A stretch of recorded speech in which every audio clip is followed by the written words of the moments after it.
आज के समय में अधिकतर लोग इन्वेस्टमेंट को लेकर काफ़ी ज़्यादा जागरूक हो रहे हैं, जिसमें कि प्रेजेंट टाइम में लोग पैसा बैंक या एफडी में रखने के बजाय मार्केट में डिप्लॉय करना पसंद करते हैं, क्योंकि इक्विटी मार्केट ही आपको लॉन्ग टर्म में इन्फ्लेशन से बेटर रिटर्न्स बनाकर दे सकता है। इसी वजह से इन्वेस्टर्स अभी के समय म्यूचुअल फंड्स को बहुत ही ज़्यादा प्रायोरिटी दे रहे हैं। लेकिन देखा जाए तो एक बिगिनर के तौर पर मार्केट में इतने सारे फंड हाउसेस और उनके बहुत सारे फंड्स को देखकर हम कंफ्यूज हो सकते हैं कि हमें कौन से फंड में इन्वेस्ट करना चाहिए। तो दोस्तों, एक बिगिनर के लिए उसके पोर्टफोलियो में 3 फंड सफिशिएंट माने जा सकते हैं, जिसमें कि एक फ्लेक्सी कैप फंड, एक मिड कैप फंड और एक स्मॉल कैप फंड रखा जा सकता है। तो दोस्तों, यदि आप भी पहली बार म्यूचुअल फंड में इन्वेस्ट करने वाले हैं तो मैं आपको इन्हीं 3 कैटेगरीज के बेस्ट फंड्स बताऊंगा, जिन्हें कि आप आगे देख सकते हैं।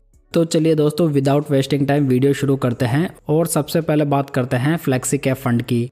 दोस्तों, फ्लेक्सी कैप फंड्स वो फंड्स होते हैं जो कि बिना किसी रिस्ट्रिक्शंस के किसी भी प्रकार की मार्केट कैप वाली कंपनीज में इन्वेस्ट कर सकते हैं। मतलब यहाँ पर फंड मैनेजर बिल्कुल आज़ाद होता है कि उसे किस प्रकार की मार्केट कंडीशन में किस प्रकार की मार्केट कैप वाली कंपनीज में इन्वेस्ट करना है। इसी वजह से एक बिगनर के पोर्टफोलियो में एक फ्लेक्सी कैप फंड होना बहुत ज़रूरी हो जाता है। इस कैटेगरी में मैंने पारंपरिक फ्लेक्सी कैप फंड को सेलेक्ट किया है। ये फंड फ्लेक्सी कैप कैटेगरी का एक बहुत ही बेहतरीन फंड माना जाता है, खासतौर पर एक बिगनर के लिए। इस फंड की खासियत यह है कि ये फंड इंडियन स्टॉक्स के साथ साथ में यूएस मार्केट की कंपनीज में भी इन्वेस्ट करता है, जिसकी वजह से आपके पोर्टफोलियो को बहुत ही अच्छा डाइवर्सिफिकेशन मिल जाता है। साथ ही ये फंड बहुत ही अच्छे से रिस्क मैनेजमेंट के ऊपर भी ध्यान देता है, जिसकी वजह से यहाँ पर बहुत ही अच्छी डाउनसाइड प्रोटेक्शन भी देखने को मिल जाती है। इसी लो वोलेटिलिटी की वजह से ये फंड बिगिनर्स के लिए एक बेस्ट फ्लेक्सी कैप फंड बन जाता है। अगर पारंपरिक के इस फंड की बेसिक्स की बात करें तो ये फंड मई 2013 में लॉन्च हुआ था, यानी कि फंड काफ़ी पुराना है और इसका लॉन्ग ट्रैक रिकॉर्ड अवेलेबल है। ये फंड बेंचमार्क के रूप में निफ्टी 500 TRI को फॉलो करता है। अगर फंड का लेटेस्ट AUM देखें तो ये 98,541 करोड़ रुपीज़ है, यानी कि काफ़ी ज़्यादा निवेशक इस फंड में ऑलरेडी इन्वेस्टेड है। वहीं पर इसके डायरेक्ट प्लान का एक्सपेंस रेशो 0.62% है। एक्सपेंस रेशो जो होता है दोस्तों, वो म्यूचुअल फंड में इन्वेस्ट करने की कॉस्ट होता है। वहीं पर यदि बात करें एग्जिट लोड की, तो यदि आप 2 साल के अंदर पैसा विड्रॉ करते हैं तो आपको इस प्रकार से एग्जिट लोड देना पड़ेगा। अगर इस स्कीम के फंड मैनेजर्स की बात करें तो इसे 2013 से मिस्टर राजीव ठक्कर, 2016 से मिस्टर राज मेहता, 2022 से मिस्टर रुकुन ताराचंदानी और 2023 से मिस मानसी मैनेज कर रही है। दोस्तों, यदि इस स्कीम में 5000 की monthly SIP 10 years ago start की गई होती तो आज हमारा टोटल इन्वेस्टमेंट 6 लाख रुपए का होता, जिसकी मैच्योरिटी वैल्यू इस फंड में 17,56,000 रुपीज़ होती। वहीं पर कैटेगरी एवरेज में ओनली 12,98,000 रुपीज़ की मैच्योरिटी होती। वहीं पर यदि 10 साल पहले इस फंड में 1 लाख रुपए लमसम इन्वेस्ट किए गए होते तो आज उसकी मैच्योरिटी वैल्यू 5,31,000 रुपीज़ होती और कैटेगरी एवरेज में 3,38,000 रुपीज़। दोस्तों, आगे बढ़ने से पहले मैं आपको एक बेहतरीन प्लेटफॉर्म के बारे में बताना चाहूँगा। दोस्तों, आपने कभी भी टिप्स के बेसिस पर इन्वेस्ट किया है जिसकी वजह से आपको स्टॉक मार्केट में काफ़ी लॉस उठाना पड़ा है, तो ये प्लेटफॉर्म आपके लिए गेम चेंजर साबित हो सकता है।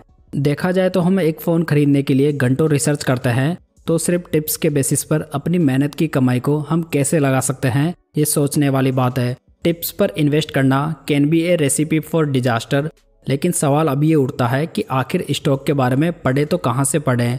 लेकिन दोस्तों, इस प्रॉब्लम का सॉल्यूशन दिया है सोवरेन ने। सोवरेन इंडिया का बेस्ट स्टॉक डिस्कवरी प्लेटफॉर्म है, जो कि आपकी इन्वेस्टिंग की गेम को बिल्कुल बदल के रख देगा। यहाँ पर आप कंपनीज के ग्रोथ प्लान्स को पढ़ सकते हैं कि कंपनी किस तरह से अपना प्रॉफिट बढ़ाने की बात कर रही है। साथ ही आप ये भी डिस्कवर कर सकते हैं कि किन कंपनीज को अभी के समय बड़े ऑर्डर मिले हैं, जो अपनी फैक्ट्रीज को बड़ा करने का प्लान कर रही है और फंड रेज कर रही है। और आप ये भी देख सकते हैं कि कौन सी कंपनीज अपने एम्प्लॉयज को बढ़ा रही है। और ऐसे काफ़ी सारे ग्रोथ ट्रिगर्स आप कंपनीज के बारे में यहाँ पर पढ़ सकते हैं। फॉर एग्जाम्पल, आप लार्ज सेक्शन पर क्लिक कर सकते हैं और ये देख सकते हैं कि किस कंपनी को करोड़ों की डील मिली है। फिर आप सिर्फ एक क्लिक पर उस कंपनी के डिटेल ग्रोथ प्लान को स्टडी कर सकते हैं। सोवरेन ऐप पर आप ऐसी कंपनीज भी डिस्कवर कर सकते हैं जिन्हें कि सेबी ने नोटिस दिया है, जिससे कि आप अपनी मेहनत की कमाई को प्रोटेक्ट कर सकते हैं और एक वेल इन्फॉर्म्ड डिसीजन ले सकते हैं। और ये जो सारा डेटा होता है वो एकदम ऑथेंटिक होता है, जो कि NSE और BSE से डायरेक्टली सोर्स होता है। प्लस आप HNI investor mister Aditya Joshi से इन्वेस्टिंग भी सीख सकते हैं, वो भी बिल्कुल फ्री में। बस आपको लर्न सेक्शन में ये 2 वीडियोस आपको देखने हैं और आप अपनी इन्वेस्टिंग जर्नी के लिए बिल्कुल तैयार हो जाएंगे। और बेस्ट बात यह है कि ये प्लेटफॉर्म 45 डेज़ के लिए बिल्कुल फ्री में अवेलेबल है, तो इसे अभी ज़रूर ट्राई करें। तो दोस्तों सोचकर, समझकर और पढ़कर इन्वेस्ट करें। आपको सोवरेन के सारे लिंक्स डिस्क्रिप्शन बॉक्स और पिन कमेंट बॉक्स में मिल जाएंगे। अगर फंड के ट्रेलिंग रिटर्न्स की बात करें तो फंड ने लास्ट 10 ईयर्स में 18.31% के, लास्ट 5 ईयर्स में 29.22% के, लास्ट 3 ईयर्स में 21.52% के और लास्ट 1 ईयर में 13.96% के रिटर्न्स बनाकर दिए हैं। तो कुल मिलाकर इस फंड ने पूरी फ्लेक्सी कैप कैटेगरी में लास्ट 10 ईयर्स में बेस्ट रिटर्न्स बनाकर दिए हैं। अगर फंड के इंपॉर्टेंट रिस्क रेशियोज पर नज़र डालें तो इसका अल्फा 6.98% है। अल्फा रेशियो हमें ये बताता है दोस्तों कि फंड बेंचमार्क इंडेक्स से कितने ज़्यादा रिटर्न्स बनाकर दे रहा है, तो यहाँ पर ये कैटेगरी एवरेज से काफ़ी बढ़िया है। बीटा की बात करें तो ये फंड का 0.62 है। बीटा रेशियो जो होता है वो फंड की वॉलेटिलिटी को मेजर करता है, तो यहाँ पर इस फंड का बीटा पूरी कैटेगरी का लोएस्ट बीटा है, यानी कि इस फ्लेक्सी कैप फंड में आपको सबसे कम वॉलेटिलिटी देखने को मिलेगी। अगर फंड का साप रेशियो देखें तो ये 1.22 है। अब ये साप रेशियो हमें ये बताता है कि फंड कितने रिस्क फ्री रिटर्न्स बनाकर दे रहा है, तो यदि ये ज़्यादा होगा तो ये बेटर माना जाएगा। तो यहाँ पर फंड का साप रेशियो भी काफ़ी बढ़िया है। पराग पारिक फ्लेक्सी कैप फंड के पोर्टफोलियो में टोटल 87 स्टॉक्स मौजूद हैं, जिसका एसेट एलोकेशन आप यहाँ पर देख सकते हैं। चलिए दोस्तों बात करते हैं मिड कैप फंड की। इस प्रकार के जो फंड्स होते हैं वो अपना most of investment mid size वाली कंपनीज में करते हैं। सो यहाँ पर लार्ज कैप से अधिक रिस्क होती है और स्मॉल कैप कंपनीज से कम। यदि लॉन्ग टर्म के हिसाब से देखा जाए तो मिड कैप फंड्स इन्वेस्ट करने के लिए बहुत ही बढ़िया फंड्स माने जाते हैं, क्योंकि इनमें हाई रिटर्न्स बनाने की कैपेसिटी होती है। मिड कैप कैटेगरी में मैंने HDFC mid cap opportunities fund को सिलेक्ट किया है। ये फंड मिड कैप कैटेगरी का एक बहुत ही स्टेबल और बेहतरीन फंड माना जाता है। एक बिगिनर के तौर पर एक हाई एग्रेसिव फंड के बजाय एक स्टेबल फंड को प्रीफर करना थोड़ा बेटर बन जाता है, जिसमें कि ये फंड परफेक्टली फिट होता है। अगर फंड के बेसिक्स की बात करें तो ये फंड जून 2007 में लॉन्च हुआ था, यानी कि फंड काफ़ी पुराना है। फंड बेंचमार्क के रूप में निफ्टी मिड कैप 150 TRI को फॉलो करता है।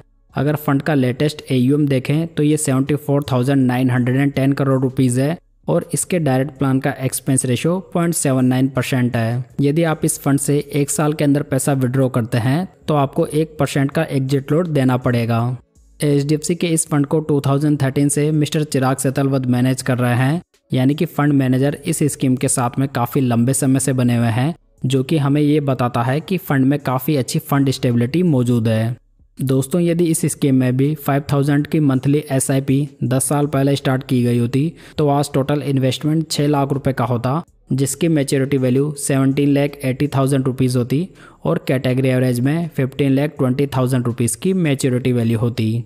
दूसरी ओर यदि 10 साल पहले 1 लाख रुपए लमसम इन्वेस्ट किए गए होते तो आज उसकी मैच्योरिटी वैल्यू 5,40,000 रुपीज़ होती और कैटेगरी एवरेज में 4,27,000 रुपीज़। अगर फंड के ट्रेलिंग रिटर्न्स को देखें तो फंड ने लास्ट 10 ईयर्स में 18.50%, लास्ट 5 ईयर्स में 34.52%, लास्ट 3 ईयर्स में 27.60% और लास्ट 1 ईयर में 11.85% के रिटर्न्स बनाकर दिए हैं। तो यहाँ पर फंड के 10 सालों के रिटर्न्स काफ़ी बढ़िया हैं। साथ ही ये फंड आपको काफ़ी अच्छी डाउनसाइड प्रोटेक्शन भी प्रोवाइड करता है। अगर फंड के रिस्क रेशियोज पर नज़र डालें तो इसका अल्फा 4.76% है, बीटा 0.88 है और इसका साप रेशियो 1.14 है, जो कि कैटेगरी का बेस्ट साप रेशियो है। HDFC mid cap opportunities fund के पोर्टफोलियो में टोटल 79 स्टॉक्स मौजूद हैं, जिसका एसेट एलोकेशन आप यहाँ पर देख सकते हैं। चलिए दोस्तों अब बात करते हैं स्मॉल कैप फंड की। इस प्रकार के जो फंड्स होते हैं वो अपना most of investment small cap companies में करते हैं। सो ये जो स्मॉल कैप कंपनीज होती है वो साइज में काफ़ी छोटी होती है, जिसकी वजह से यहाँ पर रिस्क की मात्रा भी सबसे ज़्यादा होती है। हालांकि साथ ही साथ यहाँ पर रिटर्न्स बनाने की कैपेसिटी भी सबसे ज़्यादा होती है। स्मॉल कैप कैटेगरी में मैंने एक्सिस स्मॉल कैप फंड को सेलेक्ट किया है। ये फंड स्मॉल कैप कैटेगरी का एक स्टेबल फंड माना जाता है, क्योंकि यहाँ पर हम बिगिनर के तौर पर फंड्स की बात कर रहे हैं। तो यहाँ पर यदि स्मॉल कैप कैटेगरी में एक लो वोलेटाइल फंड को चुना जाए तो वो बेटर रहेगा। जिसमें कि इस फंड की खासियत है कि इसमें आपको पूरी स्मॉल कैप कैटेगरी से लोएस्ट वॉलेटिलिटी देखने को मिलेगी, जिसकी वजह से यहाँ पर आपको थोड़ी बेटर डाउनसाइड प्रोटेक्शन भी देखने को मिल जाती है। अगर फंड की बेसिक्स की बात करें तो ये फंड नवंबर 2013 में लॉन्च हुआ था। फंड का benchmark index Nifty small cap 250 TRI है।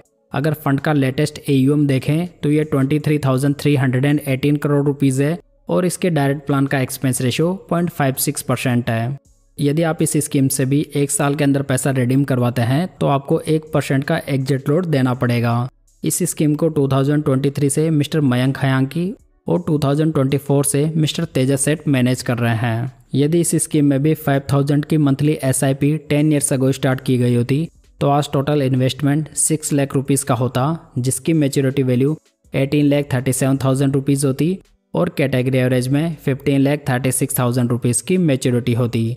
वहीं पर 10 साल पहले किए गए 1 लाख रुपए के लमसम की मैच्योरिटी वैल्यू आज की डेट में 5,80,000 रुपीज़ होती और कैटेगरी एवरेज में 4,32,000 रुपीज़। अगर फंड के ट्रेलिंग रिटर्न्स की बात करें तो फंड ने लास्ट 10 ईयर्स में 19.29% के, लास्ट 5 ईयर्स में 32.01% के, लास्ट 3 ईयर्स में 19.77% के और लास्ट 1 ईयर में 9.17% के रिटर्न्स बनाकर दिए हैं। अगर फंड के रिस्क रेशियोज को देखें तो इसका अल्फा 2.93% है, बीटा 0.71 है जो कि पूरी कैटेगरी का लोएस्ट बीटा है। वहीं पर इसका साप रेशियो 0.80 है। एक्सिस स्मॉल कैप फंड के पोर्टफोलियो में टोटल 128 स्टॉक्स मौजूद हैं, जिसका एसेट एलोकेशन इस प्रकार है। तो दोस्तों इस वीडियो में हमने 3 फंड्स की बात की, जिसमें कि हमने फ्लेक्सी कैप कैटेगरी में पराग पारिक फ्लेक्सी कैप फंड को देखा, मिड कैप कैटेगरी में HDFC mid cap opportunities fund को और स्मॉल कैप कैटेगरी में हमने एक्सिस स्मॉल कैप फंड को सेलेक्ट किया। तो दोस्तों ये थी आज की जानकारी। उम्मीद करता हूँ कि आपको पसंद आई होगी। वीडियो अच्छा लगा हो तो इसे लाइक, कमेंट और शेयर जरूर कीजिएगा। साथ ही इस चैनल को सब्सक्राइब जरूर कर लीजिएगा। तो चलिए दोस्तों फिर मिलते हैं किसी नई जानकारी के साथ।